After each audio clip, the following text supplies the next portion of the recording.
Boa noite para todo mundo. Vamos dar prosseguimento ao nosso estudo, nosso curso, né?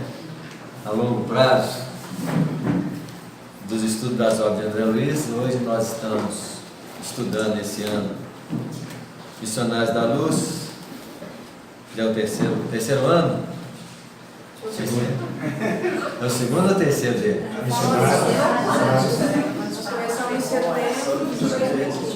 Não fala esse livro. Pois é, setembro. Final de 2015. Nós começamos. Dia 15 de 9 de 2015. Eu vou ter quanto tempo? 3 anos? Foi em novembro, a gente está no capítulo 2. Então aí, ó, esse livro aqui é um pedaço do curso bem amplo, viu, gente? E não sei se nós esse ano não vamos terminar ele não, porque né, se acabar a reencarnação de Segismundo já... Se lá tiver nem... Mas está ótimo, não estou com pressa, nós estamos aqui à mercê da espiritualidade para tentar compreender melhor. Eu falei que o projeto é de 30 anos, quem sabe, né? Se não for aqui, nós continuamos no plano espiritual. Pode ser, depois você fala assim, não precisa. Eu não sei que eu não vou finalizar esse projeto encarnado. Eu sei, né? A gente não sabe de nada, só a espiritualidade sabe, né? É interessante essa matéria sua, essa matéria nossa, porque tem um livro que chama Limite Zero, que eu estou vendo agora, é que é tudo isso que você fala, só que é mais curtinho. Você viu, o nosso é longo, Mas né? é impressionante como é que as coisas se encaixam. Muito bem. Então nós estamos no parágrafo que diz assim: foi então,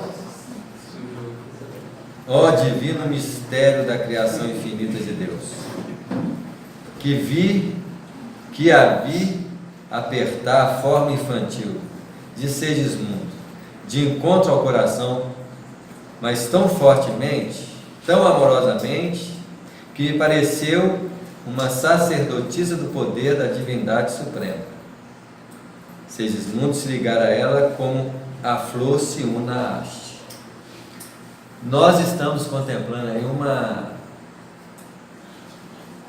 uma enxertia espiritual, porque a reencarnação é um processo de enxertia espiritual, né? Enxertia essa que o fruto desenvolvido dela separa-se do tronco que a sustenta. Uma mãe sempre é um tronco de uma árvore sublime, né, que procede um fruto que sai do seu núcleo de forças e imprime a possibilidade de uma recapitulação e de um processo de representação daquilo que ela é. Na construção, porque se isso acontece no processo reencarnatório, em caracterização de uma mãe, isso também se procede em famílias, em troncos de raças, em troncos planetários e assim sucessivamente, para que nós possamos inserir valores junto a novos valores e assimilar valores daqueles que já estão na vanguarda em favor de nós mesmos. Essa enxertia se faz em todos os aspectos da vida. Mas só no planeta Terra. Não, em todos os sistemas de mundos, sistemas planetários, sistemas solares e sistemas galácticos.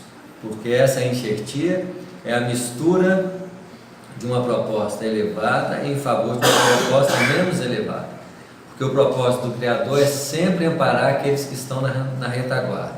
Nós não sentimos assim ainda em relação aos companheiros que estão atrás de nós no processo da vida, principalmente quando eles apresentam um comportamento agressivo, um comportamento, né, inferiorizado, porque nós temos a tendência de afastar-nos deles, né, até que a gente começa a instaurar na nossa consciência uma necessidade de fazer o que os Cristos fazem, de implementar uma força de apoio àqueles que estão na retaguarda. Amanhã, estrupadores, marginalizados, criminosos terão em nós um olhar diferenciado. Nós seremos prazerosos de tentar fazer alguma coisa por eles, né? Talvez isso não nos cabe muito com o coração hoje, porque nós queremos distância de problema. mas amanhã nós poderemos estar numa condição de caminharmos em direção aos problemas, para sermos um pedaço da solução dos mesmos, né? Professor Mário, você está falando, se referindo a essas pessoas, né, nessas situações, né? E que a gente acha assim, que é muito difícil, né, a gente realmente acatar isso e pensar dessa forma. Mas eu acho que a gente nem precisa ir muito longe, sabe? Porque eu acho que até dentro da sua casa, dentro da sua família, acontece esse tipo de, vamos dizer, desprezo por essas pessoas que estão cheias de dificuldades. Isso mesmo. Infelizmente. A nossa consciência vai desenvolver a compaixão. Porque a compaixão é um sentimento que nós voltamos a quem sofre. Não é assim? E todo ser que sofre merece de nós a compaixão. Até hoje, para nós matarmos um inseto, talvez tenhamos que começar a ter compaixão até no ato de matar.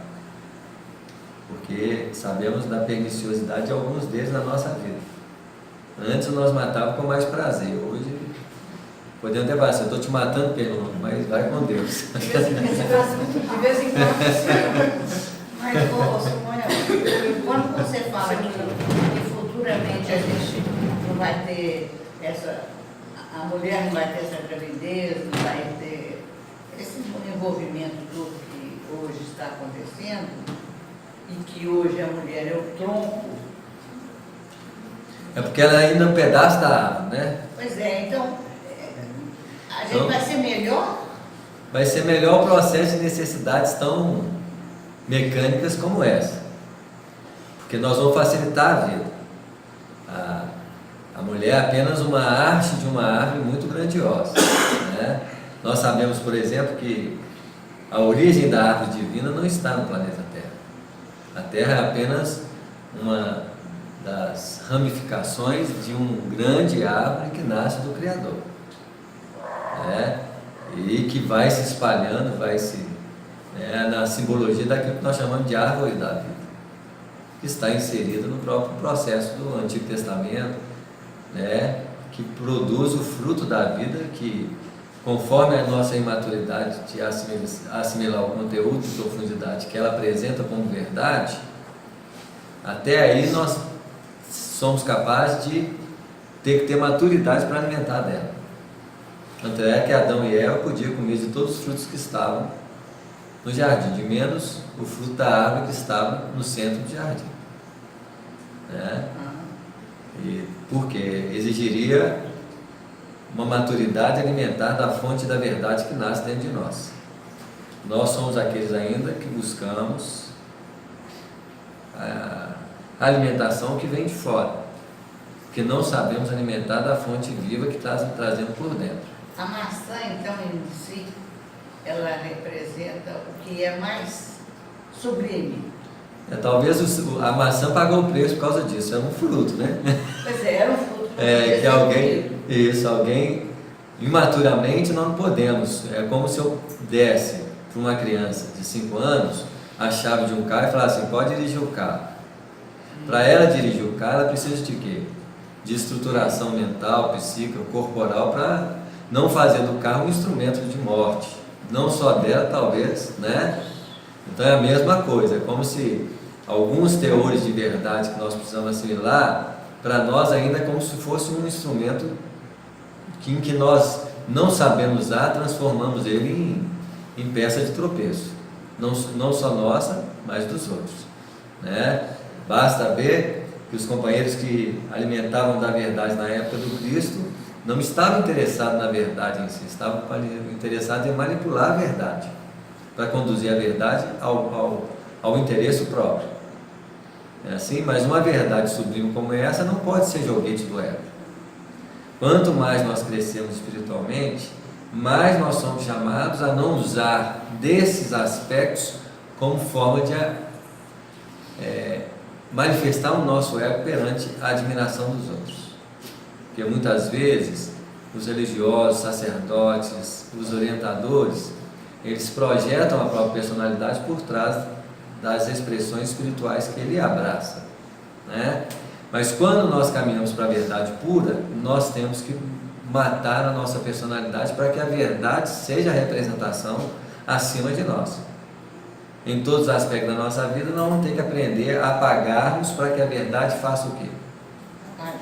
Apareça. Por enquanto, o respaldo de identificação com ela é muito grande. Tanto é que as pessoas movimentam em direção da adoração dos que levam a verdade à frente. Basta ver que alguns expositores e alguns representantes que divulgam a verdade passam a ser adorados, porque no fundo nós somos incapazes de adorar a verdade, que representa a essência divina do próprio Criador. Nós adoramos a personalidade que tenta transmitir, né? Distorcendo o padrão daquilo que deve ser o movimento de adoração que a Terra apresenta. Nós precisamos realmente apagar-nos, porque a essência espiritual ela é forte quando ela perde sua força nos aparatos que ela usa. Nós ainda somos instrumentos que nos valorizamos pelos objetos que nos revestem. Nosso corpo, a beleza, a inteligência, né? E esquecemos que o Espírito, que é a essência da vida, e que deve ser a força desse processo, ele não precisa desses elementos para se fortalecer durante a vida. Basta ver que o ser que mais é forte no universo é o que menos aparece. Nós vamos repercutir, buscar Deus em todos os lugares, ele silenciosamente é presente. E nós sabemos da presença de Deus, mas não sabemos articular a forma como nós relacionamos e percebemos a sua essência patente como ela é. Nós gostaríamos que a presença de Deus fosse mais personalizada, a ponto de nos atender pessoalmente, nas nossas perspectivas de busca, mas ele não se faz dessa forma, porque o nosso caminho tem que ser ao contrário, tem que ser na condição da forma como se apresenta. Um dia nós vamos ser invisíveis, porque o Espírito não é invisível. Quando nós nos tornarmos invisíveis na vida, daquilo que fazemos em benefício da vida, sem nenhuma cota de aparecer, você pode ter certeza que nós estamos no caminho do Espírito. É o processo de desmaterialização. Isso mesmo. Samuel, voltando à enxertia, você fala da enxertia como se fosse da mãe passando para o filho. Mas os filhos também podem passar. Isso mesmo. Aí vai depender do vai depender do estado evolutivo de quem pode dar, mas sempre alguém pode dar alguma coisa. Por isso que a enxertia é benefício mútuo, né? Porque aí imagina o Francisco de Assis com a mãe dele, né? Foi a época que era mais amor na vida. Ela já tinha um potencial de amar. Imagina com o Francisco de Assis, com ela, que era o João Evangelista, o discípulo mais amado. E eu falo isso porque muitas vezes a gente vê tanto pai quanto mãe, mas mãe preferencialmente porque foi ela que deu a vida, né?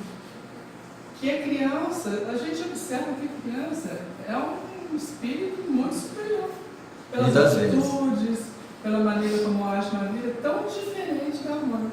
Então eu acho que nesse caso ele deve ter passado alguma coisa, deve não tenho certeza, passou muita coisa para ela, se bem... Isso aí, porque é muito recíproco as coisas, né? Eu lembro um livro que eu li uma vez, se não me engano qual que é o livro da nossa companheira que escreveu muito romance? Não, a Ivone. Não é Ivone, não, essa mais que escreve muito romance. O pessoal até fala que é Zíbia Gaspar.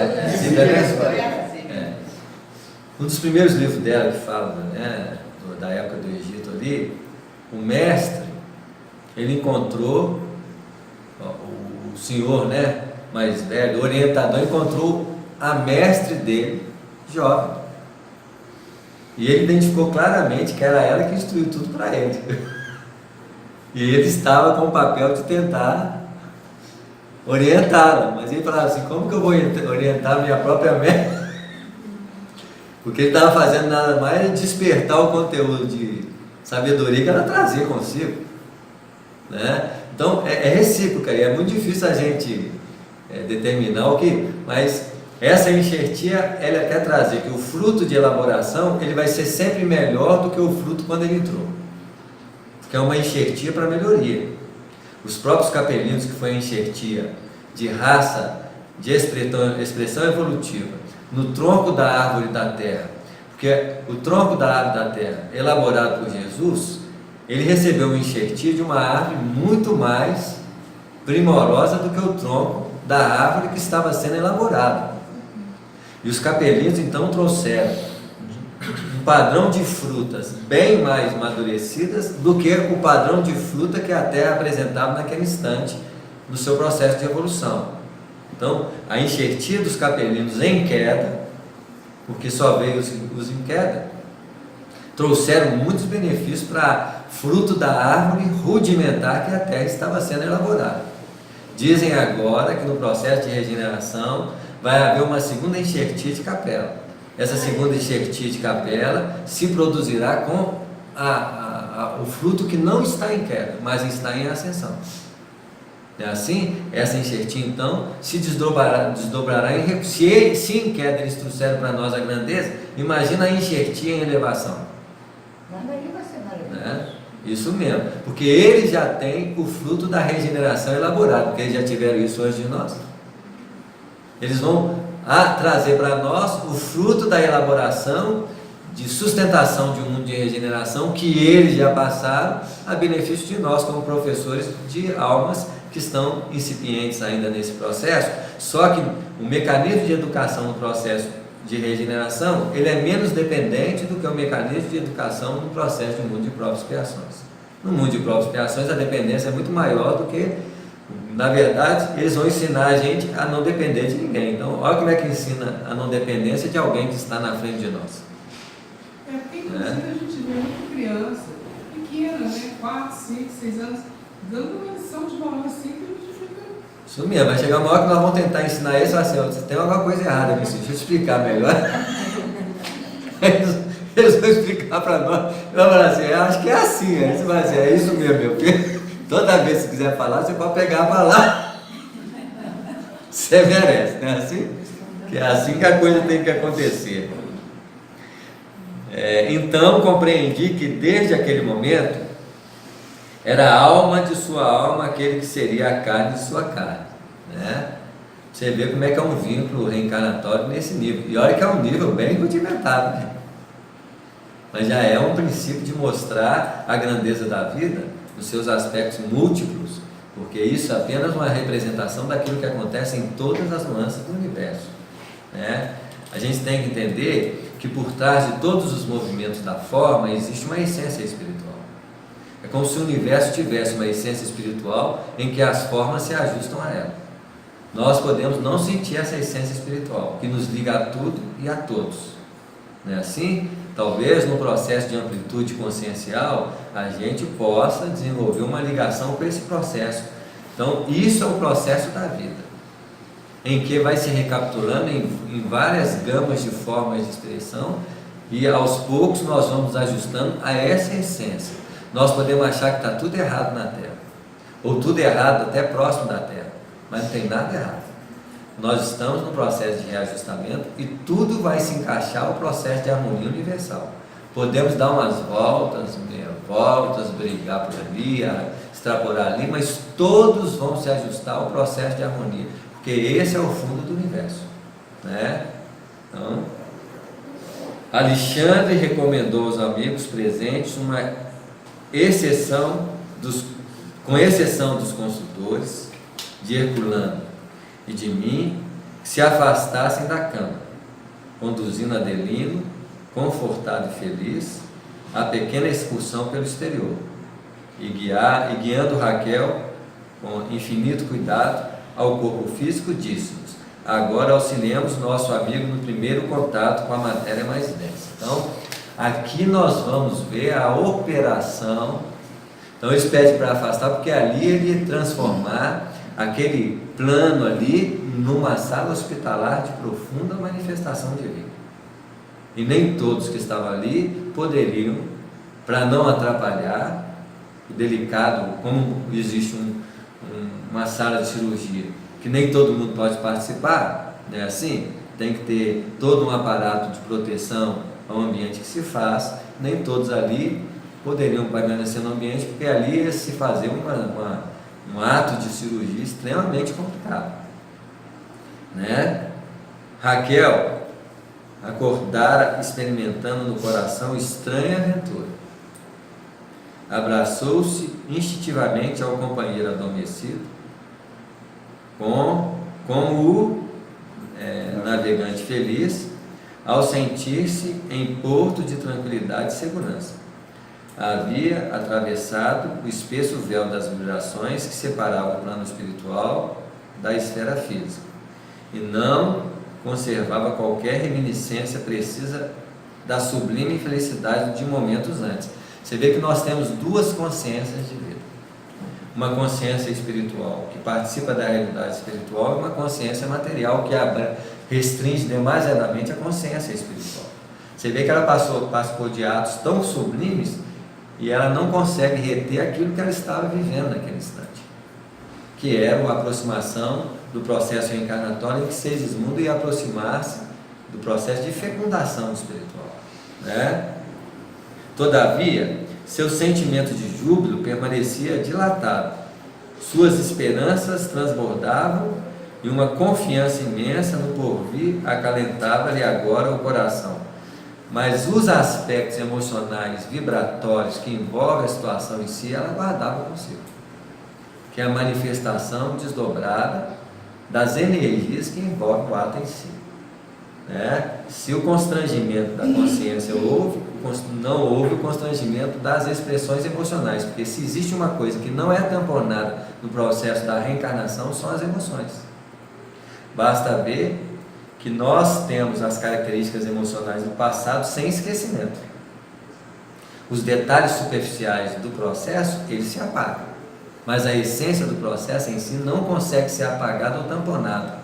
E se é tamponada, é um tamponamento o quê? Limitado. Porque aos poucos nós vamos assenhorando as características emocionais que evidenciam nossas necessidades íntimas.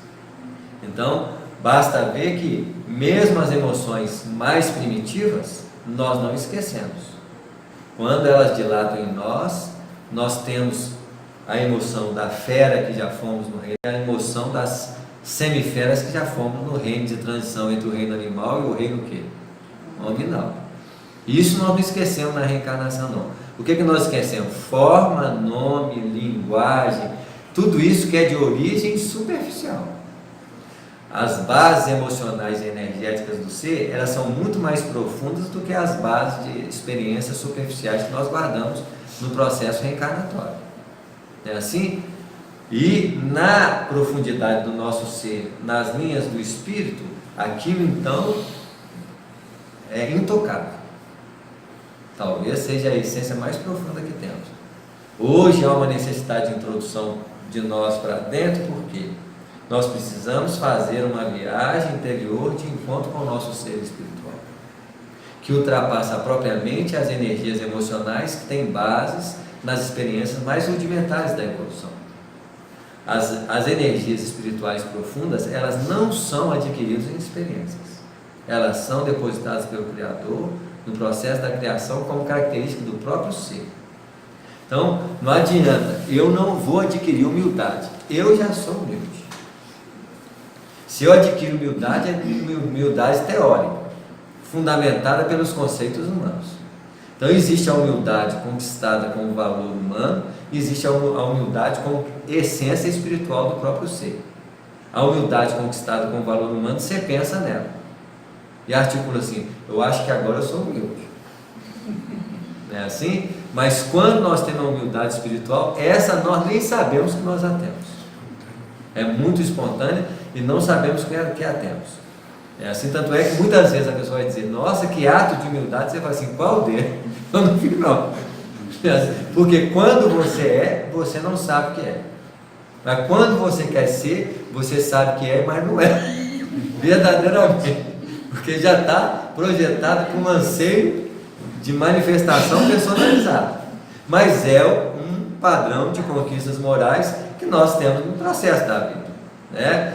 Tanto é que tudo que nós conquistamos nas elaborações do campo humano, nós vamos ter que perder para que a essência verdadeira possa surgir. Por isso que o ressurgimento do Cristo é a morte de Jesus. Ô Samuel, considero um nome aqui. Deixa eu te perguntar. realidade, nós já temos todas essas características, nós somos criados com essas características Isso. de humildade, de misericórdia. Agora, o resto tudo são conquistas corporificadas pelas experiências, que nós vamos ter que perder. Então, na realidade, quer dizer que eu nasço, quando eu nasço não, né? Quando o espírito é criado, já vem com essas características. Isso. Então, porque Deus só cria o quê? A perfeição. Tá, então, Só que Ele criou um mecanismo para você desenvolvê-la e descobri-la. O processo de desenvolvimento e descoberta disso chama-se evolução.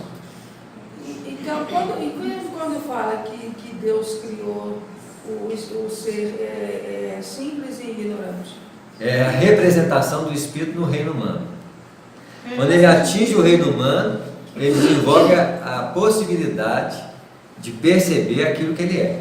Mas ele é simples e ignorante. Precisa do quê? De experiência. A experiência vai facultar essa descoberta daquilo que nós somos. Agora, essa simplicidade e ignorância é no reino humano, não é caracterizado pela criação do princípio inteligente, que já tem um potencial de perfeição dentro de si. Tanto é que o livro dos Espíritos diz: o anjo está no átomo. É isso que está no Evangelho de Jesus, chama herança divina. Isso mesmo. Todas as virtudes e qualidades, em estado latente. O Filho unigênito, que é Jesus, é aquele que conscientiza-se da herança divina e assume ela de forma natural. O que nós vamos ter que fazer também. Então, na realidade, quer dizer, eu já tenho todas essas características de humildade, de misericórdia, de bondade, de tudo.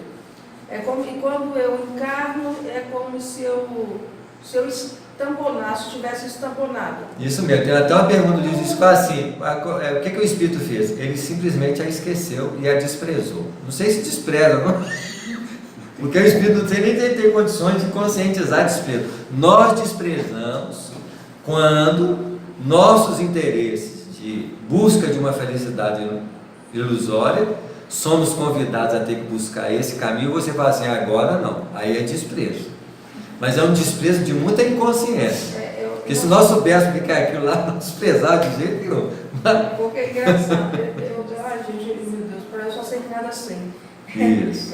Porque a ideia que eu tinha era o seguinte, que a gente era criado, né, simples e ignorante. E depois, essas conquistas morais, como dizia, eu ia fazendo pouco a pouco, de acordo com a minha evolução. Com o meu esforço, né? Isso tudo é reino humano. Então, mas na realidade não, eu já sou, na realidade eu já sou. Isso né? mesmo. Daí eu esqueço. Isso. Sou tamponada. Isso. E é como se eu estivesse me redescobrindo Isso da mesmo. encarnação, é isso? Na verdade, por isso que Platão já sabia, né? Platão falava: você não aprende, você desenvolve e relembra. Nossa, agora eu entendi. Tá claro? Agora fica O que nós estamos fazendo é que nós temos problema de memória. O problema nosso é menor. Vamos lá. Eu vejo no texto que ele fala que a mulher tem o seu sentido, sabe que fecundou. O homem não está nem aí para nada. Ele é bem menos sensível. Por isso que é a pura razão, né? É a mulher bem intuitiva, né? Sem saber fazer o teste para Agora, todos nós temos um homem e mulher dentro de nós. Uns adormecidos, um potencial diante do outro. Porque homem e mulher é potencial de sensibilidade e de razão desenvolvida. Apesar do processo da criação, um espírito possa ter um potencial mais masculinizado e o outro mais feminilizado. No potencial de qualidade espiritual. Porque mesmo no processo inicial da vida, tem que haver uma necessidade de fecundação. E essa fecundação é processada pelo encontro de potenciais diferenciados. Um mais passivo e outro mais o quê? Ativo. Mas todos nós temos potencial, e esses potenciais, na estrutura da nossa caminhada evolutiva, principalmente no reino humano, que o homem não sabe quem é, cria suas dificuldades no processo de identificação, criando um processo de polaridade nos anseios íntimos, principalmente na perspectiva egóica. Porque quando nós nos identificamos com o ego, nós caracterizamos personalizações, corporificações e lutamos por esses potenciais de valores nos padrões masculinos e femininos, para criar uma luta de valores de identificação com valores internos de um espírito que traz um potencial reencarnatório em corpos masculinos, nascendo em corpos femininos, e assim sucessivamente na troca inversa, criando o que nós chamamos de homossexualidade, o que nada mais é do que uma incapacidade de ajustamento ainda do domínio da natureza corporal sobre nós, sofrendo o guante das energias do passado que ainda impera sobre nós, porque o reino dos céus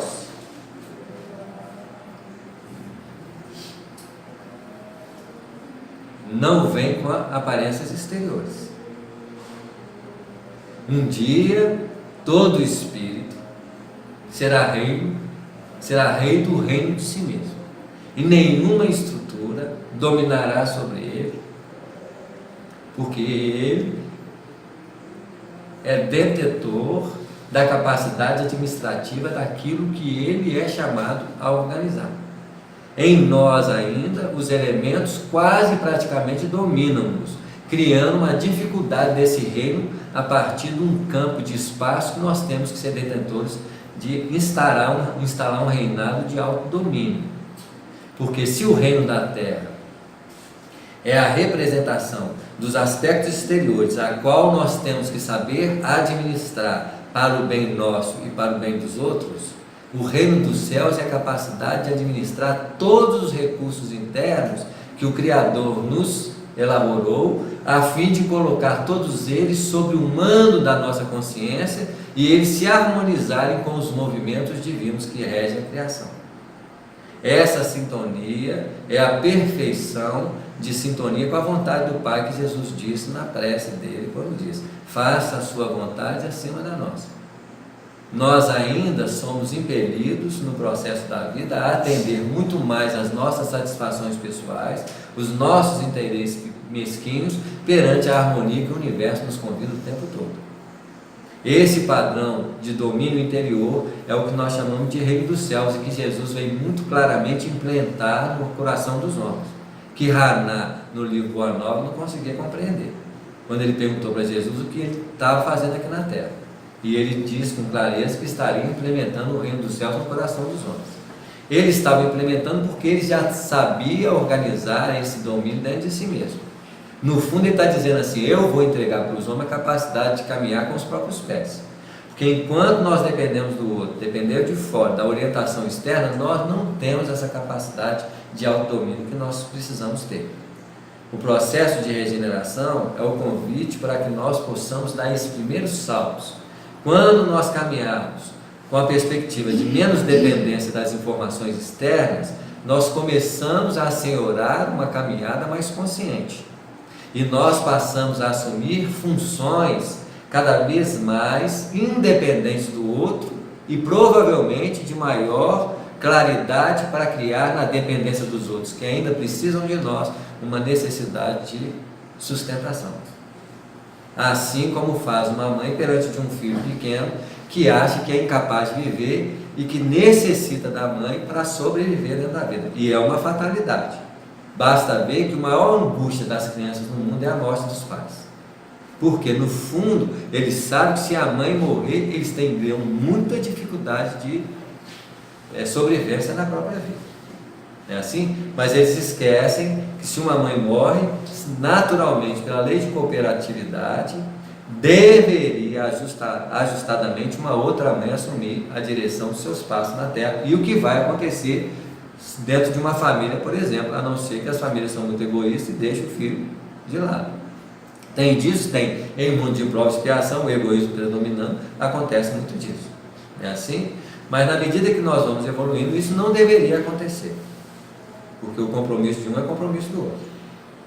Aí tem a figura do padrinho, né? Do padrinho, da madrinha, né? Que a gente sempre escutou dizer, né? Que na falta dos pais, eles assumiriam o lugar, né?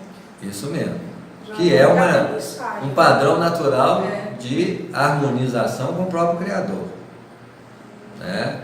Nós assumimos o papel, por isso que Jesus, quando encontrou com a Maria de Magdala, ele falou: quando ele falou do papel da mãe na terra, é primoroso na grandeza da vida do Espírito, que é um dos amores mais sublimes que tem. A Maria Magdalena ficou muito triste, porque ela já tinha aberto mão da possibilidade de ser a mãe. E quando ela fica triste, Jesus percebe as nuances da consciência dela, manifesta nas suas reações, até nos próprios pensamentos. Jesus pergunta para ela: qual é a mãe mais digna para Deus? A mãe que cuida dos rebentos do próprio sangue, ou as mães que cuidam dos filhos que não têm mãe? Ali Jesus abre uma brecha para ela e fala assim, ó, abre o olho, porque a maternidade não está circunscrita à consanguinidade. Nós podemos assumir o papel de maternidade, por exemplo, no centro espírita, acolhendo as pessoas perturbadas, desorientadas, como mães dessas pessoas. Nós não gostamos disso, não, porque nós fugimos de gente perturbada. É assim, e de vez em quando essa maternidade não é fácil de ser vista. Porque na verdade é muito mais fácil a gente ser mãe dos nossos filhos consanguíneos do que ser mãe dos filhos que, né? E a dignidade de uma mãe é quando ela faz tudo pelo filho, o filho não dá nada em troco para ela. Ela vai sentir o que é ser Deus. Não é assim que o filho que vem agradecer a mãe. Porque o ser humano ele é muito ingrato com Deus, né? Isso mesmo. Né? Então, nós começaremos a sentir a presença de Deus quando nós tivermos essa consciência de que nós não estamos aqui para receber nenhum tipo de reconhecimento por parte de nada, porque Deus não espera reconhecimento de ninguém. Essa nossa mania de ficar reconhecendo Deus é ainda uma mania perturbada nossa, porque no fundo nós gostamos do reconhecimento do outro e nós projetamos para o outro aquilo que nós gostaríamos para nós, não é assim? Quando nós bajulamos muito alguém, você pode ter certeza, nós queremos bajulação. São necessidades recíprocas, né? Nós não enxergamos essas coisas ainda não, gente. Nós somos muito imaturos para enxergar esse tipo de perspectiva. A gente não vê dessa forma, não. Onde que eu parei? Pode ser muito bonito, mas é o único jeito dela aceitar o que o Sigismundo fez para ela na outra encarnação. Isso mesmo. Ali ela tá boa, porque ela não tem problema com vocês não. Quem tinha era Maria, que impedia até a própria reencarnação. Ela não fugiu do processo, não. Em nenhum momento ela, né, ela estava firme de pegar o Sigismundo ali, porque provavelmente o Sigismundo não era nem inimigo dela, não, era inimigo do marido, né? Onde que eu parei? Agora o coração. Acalentar e agora o coração. Peraí, deixa eu ver. Se o sentimento de Ju permanecer dilatado. Está no parágrafo de Raquel? Raquel acordara, né? Isso mesmo. Raquel acordara. Havia atravessado o espesso véu, se nós já lemos. Já. Seu sentimento de júbilo, tá. Essa ideia, é isso mesmo? Agora o coração. Não, mais ainda embaixo? Seria a mãe pela segunda vez? Tá. Pensava contente. Uma linha em cima, né? É porque tá colorido aqui na minha. Não estou achando o início da frase. Seria mãe pela segunda vez? Pensava contente. Essa ideia que ele não despontava do cérebro por acaso, balsamizava-lhe a alma com deliciosa alegria. Olha o bálsamo aí, né? Balsamizava. E a alma tá com vendo? deliciosa Alegria. Você vê, nossas emoções são bálsamos. Então, quando a gente fala do nascimento de Jesus, já que nós estamos falando de natalício aqui, hoje nós estamos meio inspirados, gente. Se não houvesse inspiração, não vai ver. Não é assim? Mas quando a gente fala, ali apresentou-se os que nós chamamos de reis magos, né? E eles apresentaram alguns elementos de presente, né? Que é a mirra, o incenso e o ouro. A mirra é o bálsamo, né? O incenso é o perfume. E o ouro é ouro. E o ouro é a essência divina da vida, o ouro do amor, né? Eles trazendo presente para Jesus, e o Jesus era o presente da humanidade. Que Que contradição, né? Deve ser presente para os pais. Mas Jesus só era que o eles- presente. eles trouxeram tão pouquinho que Mas é muito mais no sentido de agradecimento. mais simbólico. Ali está a expressão da gratidão, que é a prece, né? O livro dos Espíritos, quando estuda sobre a prece, ele fala a prece em 3 aspectos, né? A prece representa um ato de adoração, não é pedir, louvar e agradecer. Agradecer. Né? A nossa só está no primeiro momento, que é o pedir. O louvar já é um agradecimento cantado, né? E o agradecimento em si é a forma de nós respondermos à vida através do próprio exemplo. São 3 estágios que nós vamos elaborando através da vida. No dia que nossas preces já não ser mais pedido nem louvor e ser o ato de viver, nós nunca mais paramos de fazer prece. Como você vê, E ali passou a ser a própria vida. Seria pior se vocês levassem balinha e brinquedo. Mas é as nossas condições de retratar isso. No fundo é tudo a mesma coisa. Essa ideia que não lhe despontava do céu por acaso, balsamizava-lhe a alma com deliciosa alegria. Isso aqui é uma verdadeiro estudo de essências, né? Como que os Espíritos nos ensinam o que é bálsamo, incenso. Nós achando que é essas coisinhas que nós fazemos superficialmente aí, ó, né? O ser é a essência da vida. Toda a sua manifestação é a manifestação desses processos. O incenso que nós temos que acender é os sentimentos mesmo, não tem como. O bálsamo é a forma de nós acalentarmos as criaturas com esse sentimento, né? Para que nós retratemos a grandeza do ouro da alma, que é a essência do nosso próprio ser. Estava pronta para o serviço divino da maternidade. Olha, serviço divino da maternidade. É trabalho. Meu pai trabalha até hoje e eu trabalho o quê? Quantos trabalhos existem na Terra multiplicando nossos potenciais de inteligência? Entre elas está a maternidade e a paternidade. Maternidade talvez mais sublime, né? Porque tem um quê de espiritualidade mais presente do que a paternidade, apesar de todos eles ser um ato religioso. Porque a gente acha que religiosidade são os ritos e os rituais,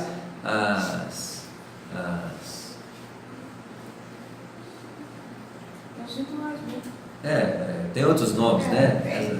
Essas coisas que nós criamos superficialmente e isso é um ato de religiosidade. O ato de assumir uma paternidade, uma maternidade, os compromissos que nós temos profissionalmente, tudo é um ato religioso. Nós achamos que trabalhar na vida não é um ato religioso e estamos enganados. Porque o templo do planeta Terra nos oferece o ato de adorar a Deus através das oportunidades que a vida nos oferece. Na verdade, a gente aprendeu sempre que ser religioso é frequentar uma igreja. Você vê, Não é? isso aí. Hoje a gente O centro espírita nós sabemos, isso aqui é uma escola, né? Já falamos que isso aqui é uma sala do futuro. Nós estamos antecedendo o futuro, porque o Ministério da Educação é isso aqui, né? Todos os centros que elaboram um processo de estudo na questão fundamentada da espiritualidade, mesmo as instituições materiais que estudam, porque no fundo eles estudam Deus através da forma, porque no fundo nós estamos querendo descobrir Deus, não é assim? E os homens vão encontrar Deus, porque tudo expressa Deus em forma diferente. A poesia fala de Deus encantado, né? A matemática dos raciocínios, a arte, na capacidade de sublimação dela, tudo tenta decifrar Deus. O homem é que acha que não está decifrando Deus, porque nós achamos que Deus é aquela personalidade superficial que está por trás de tudo. Tem nada a ver com ela. está muito distante. Deus virou essência quando o livro dos Espíritos chamou de inteligência. Se existe a palavra mais clara da expressão divina, é a inteligência. E nós temos a herança divina quando nós somos manifestação da própria inteligência personalizada em nós. A grandeza do nosso ser naquela capacidade de ser inteligente na forma de expressarmos, na solução dos desafios, na capacidade de expressar com o outro, de relacionar com o outro. Tudo isso é uma inteligência múltipla, né? Por isso que hoje os psicólogos, os estudiosos estão falando de inteligências. emocional, inteligência artística, inteligência comunicativa, porque no fundo estão começando a descobrir a essência espiritual da vida. O estudo da inteligência é estudo do Espírito. O estudo do Espírito é estudo de Deus, porque quando nós começamos a estudar as características essenciais de nós mesmos, no fundo nós estamos estudando Deus, porque o Espírito é o espelho de Deus na Terra. Deus queria se mostrar através do próprio ser. Por isso que há uma confusão danada quando falava de Jesus e Deus, como se Jesus fosse Deus, e no fundo é. Mas não é Deus na sua perspectiva de falar que Ele é Deus, o Criador, mas é Deus na sua expressão de inteligência, porque quando Jesus faz alguma coisa é como se Deus estivesse falando através dele. Por isso que provavelmente se nós estivéssemos do lado de Jesus, nós íamos emocionar demais, porque nós estávamos presentes na presença de quem? De Deus. Não tem como nós sermos sensíveis, não nos emocionarmos com o Espírito igual de Jesus, porque é como se nós estivéssemos na presença do Criador, personalizado no ser. E ele falava isso todo o tempo. Por isso, quando nós falamos de doutrina espírita, não estamos falando de nós estamos falando de uma informação trazida das expressões de Deus. É como se nós estivéssemos falando Deus. Então, Samuel, não está em nós quando nós éramos católicos, somos católicos. Mãe de Deus. Tudo é a mesma coisa. Tudo é a mesma coisa. Só que um dia não vão perder esses nomes tudo, porque não são nada, na verdade, né? Assim, vão perder a forma para a essência manifestar-se. Sempre. Porque não existe cristianismo, catolicismo. Nós é que gostamos desses nomes para afirmar quem nós somos. Quanto mais perder nome, mais nós estamos caminhando na direção do Espírito. Basta ver que o nosso corpo é a nossa vestimenta, não tem nada a ver conosco, apesar de nós adorarmos. Nós podemos não gostar de nós, mas um espelho vai sempre ser vermelho. É impressionante. Mas no fundo nós queremos achar no espelho a nossa essência. Só que o espelho só mostra o quê? A forma. Não vou achar a gente na forma, pode procurar à vontade. Não é assim? Então, mas é o processo de sempre estar buscando Deus, porque no fundo a grande alma gêmea de todos nós é Deus, gente. Não tem outra alma gêmea. O resto de tudo é gente que parece com Deus, que nós temos mais afinidade e vivemos com ela mais tempos. É só acidente de percurso? Porque quando nós saímos do Criador 100%, nós encontramos com alguém 100%. Esse encontro é como se nós encontrássemos com o Criador, e toda vez que nós encontramos com esse Espírito, parece que nós estamos encontrando com o Criador. A alma gêmea, então você já pode falar direto, eu encontrei com você, está com cara de Deus.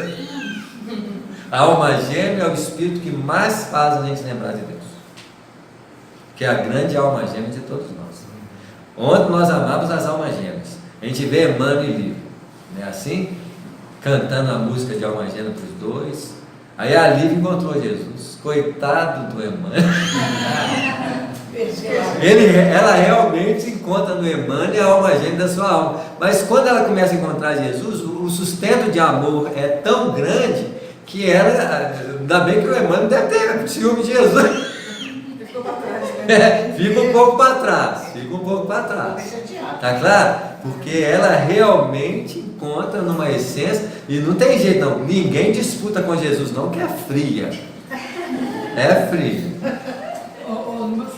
Esse nível de alma gêmea que você está falando aí é quando os dois estão mais ou menos no mesmo nível evolutivo. Porque quando um dos dois não está...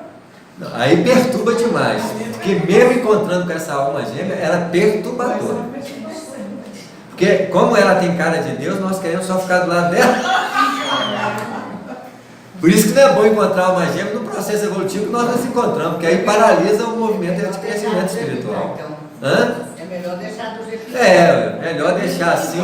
De vez em quando você confunde a alma gêmea com as almas gemadas que nós temos por aí. Aí favorece o processo de resgate espiritual que precisamos ter, porque senão nós não desvincularíamos não. Mas pergunta para uma mãe se um filho não é alma gêmea dela. com certeza. Provavelmente. É tão sublime o processo que no fundo a mãe encontra com Deus. E quando tem a rejeição? Aí, porque aí o espírito é do passado tenebroso, né? Aí, meu Deus do céu, haja coração para romper as barreiras do desequilíbrio. Essas meninas hoje, 12, 13 anos, 11, que ficam grávidas e deixam a criança em qualquer lugar. Elas são só instrumento para fazer o espírito nascer. Porque quem tem compromisso com o espírito que vai ter que encontrar com ele. Tem tanto espírito do umbral que ninguém quer ver a cara, mas ela fala assim, eu ofereço o corpo, tá bom, então deixa ele nascer. Porque nós estamos na época de transição e muitos desses espíritos, o próprio ato de nascimento já é um ato de misericórdia para o processo deles, no processo da redenção. Samuel, tem nascido tanta criança com Down, de mães novas, antigamente era, né, de mulheres mais velhas. Mas tanto... Mesma coisa, limpeza espiritual. Apesar de muitos espíritos Down ser um anjinho na vida de muita gente. Com certeza. É assim? Nunca vi espíritos tão nobres como eles. É verdade. Eles são carinhosos, né? Eles são muito Isso mesmo. abertos para... Mas muitos pediram o tamponamento da razão para que o sentimento possa se elaborar com mais grandeza. E eles são um pouco autistas, não são? São demais da conta. Demais. Ô Samuel, mas nem todo espírito que reencarna, como ela falou, de mocinhos de 13, 14 anos, que não abandonam os filhos, nem todos são espíritos que só precisavam de reencarnar. Não. Alguns são espíritos até muito elevados e que não tem que ficar sofrendo a presença de um pai e uma mãe naquele nível. Ele só precisou do corpo mesmo da mãe para reencarnar. Ele está tão desprendido, que nem mãe precisa. É assim. Isso aí. Vai ter de tudo nessa terra, porque os extremos estão no mundo de regeneração e tem de tudo. Tem do 100 ao... Não, 0 também não. Aí não dá conta, não. Mas tem espírito muito rudimentar de nós, né? Muito novos, vamos dizer assim.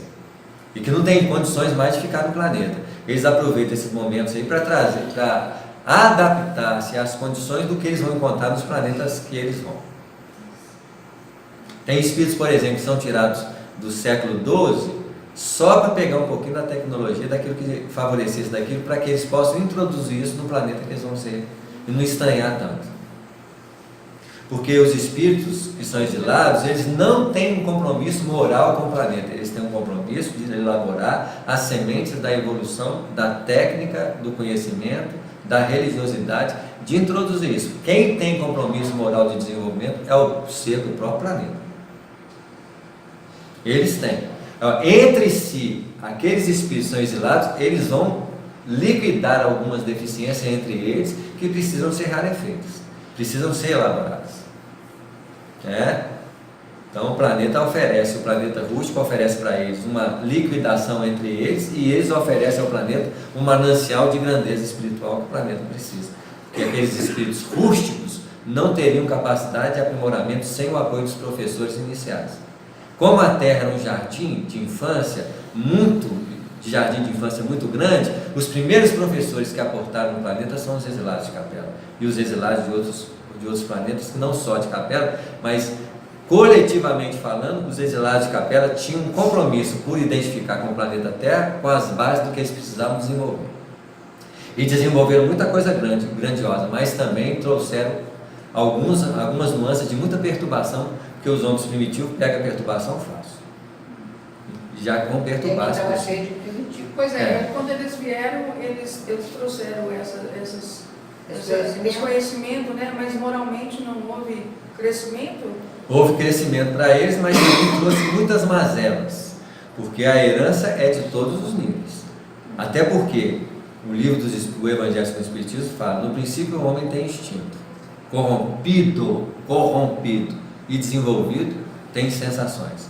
A corrupção do processo evolutivo está no processo das sensações, porque eu me identifico com o quê? Com a natureza material da vida. É uma corrupção, porque eu deixo e abro mão da essência para me identificar com a forma. Essa manifestação faz com que o homem cresça na busca do prazer, favorecendo o desenvolvimento da ciência, da tecnologia, porque se não fosse a busca do prazer, não teríamos nada disso. Olha o que é a ciência da alimentação. Se não é o primor do prazer dos sentidos, em se tratando do paladar. A forma física, a estética, é a corrupção da percepção. Os sons, da forma que nós instrumentamos e criamos a música banalizada, é a corrupção da percepção auditiva. Porque se não houver corrupção, não há aprimoramento. Da corrupção e do processo, nós desenvolvemos o sentimento, que é a sublimação de todos esses sentidos, em que as sensações, a visão e a audição chegarão em patamares de sublimação para percebermos a presença de Deus. Você me falou aí, pelo que eu entendi, é necessário a corrupção Para que haja sublimação, é isso? Isso. Sem corrupção não há sublimação. Porque eu tenho que corromper a inocência da imaturidade. Porque Adão e Eva eram imaturos para terem a abertura da razão com o desenvolvimento da vida. Há uma corrupção deles pela insinuação da serpente, que é a maliciosidade que nasce em nós, para que nós possamos dar um movimento de crescimento que o planeta precisa. Tanto é que nada acontece por acaso. A própria guerra, que é destruidora, traz seus benefícios. Porque aproxima povos, trazem o efeito de que uma ação de uma coletividade venha, mesmo nos atingindo, o efeito benéfico daquilo que eles têm desenvolvido para nós. Pena pelo que é os caminhos do sofrimento. Porque seria melhor se fossem os caminhos sem sofrimento. Não é assim? Dizem que Marte não passou pelos caminhos da guerra. Está na nossa frente por não ter esses traços na marca, mas provavelmente não passou pelos caminhos da guerra, não quer dizer que não tenham experiências parecidas com os da guerra. Porque não tem como fugir da corrupção. Nós vamos ser corrompidos da natureza singular ou inocente. Basta ver que as crianças são corrompidas. E pela corrupção elas podem amadurecer. Porque se não fosse a corrupção, não amadureceria. Não tem jeito, é caminho a ser atravessado. Porque o ego tem que surgir. Sem o ego, como é que vai ser o processo de adoração divina? Eu começo a adorar Deus através da adoração de quem? Um dia nós só vamos substituir o centro de Deus. Por que precisa passar por esse caminho? Porque precisa passar por despertar dos valores que a vida oferece. A corrupção, então, seria um processo de inocência e de inconsciência. Porque não sabia o que fazer. Tanto é que na viração da tarde apareceu a voz de Deus e perguntou para Adão: quem fez vocês enxergarem o que vocês não enxergavam? Começou a corrupção, mas começou o processo de evolução. Por quê? Se tem a árvore lá no meio do jardim é porque tinha um fruto para comer. Não é assim? De todo o fruto que tem no jardim, vocês poderiam ver, a não ser do fruto que está na árvore no centro do jardim. Aí a serpente é maliciosa e diz assim: vai lá porque a melhor fruto que tem é ela. E coitado, quem pagou o preço foi o sexo. Não tem nada com isso. Não é assim? Isso. Vai ter que comer. Quem colocou a serpente lá? De todas as animais, a serpente é mais astuta. E quem colocou os animais? O processo da evolução. E Deus cria também. Não é assim? Porque o mal é uma representação da capacidade de perceber o bem. Porque antes de ser mal, era algo natural. A agressividade, a violência é resquício de animalidade que se transforma em problema no reino humano. No reino animal é tudo o quê? Apesar de a gente ficar com dó do passarinho que o gato pega para comer, e nós vamos lá e tiramos dele, coitado, do gato, para dizer: o que eu estou pagando para? Lógico que ele também está sendo induzido a evoluir. E ele também gosta da comida humana. Quando ele começa a comer a comida humana, ele está evoluindo no paladar dele. Para sair dos processos rústicos para um processo mais sofisticado. E vai chegar uma hora que ele gosta mais da comida humana do que da comida natural. Não foi assim que aconteceu conosco? Porque é assim, gente. Tudo é perfeição e desenvolvimento. Então está tudo certo. Está tudo certo. Nós é que interpretamos algo errado. Não acontece nada que não seja justificado pela necessidade coletiva daqueles que estão passando pela experiência. Se há uma escolha de uma representação para nós, é porque ela é a melhor para nós. Se alguém não precisa dela, aquilo não significa nada, significa para quem precisa. Deus não seria perfeito. Isso. Deixa eu te fazer uma pergunta. Quer dizer, hoje a gente tem muitos meios de comunicação, né? Diferente de outras épocas. Mas hoje a gente vê muito, está muito em evidência as questões sexuais. Porque nós precisamos, Muito, né? nós precisamos ajustar o domínio de todas as forças, e essa é uma das forças que mais nós precisamos ajustar. Então, quando evidencia, porque é o caminho que nós vamos ter que trilhar. Quando não evidencia, porque ainda não era necessidade. Se está evidenciando hoje algumas necessidades, é porque para nós estabelecermos um patamar superior de caminhada, isso tem que ser bem trabalhado. Por isso a evidência. Mas a gente não pode se corromper.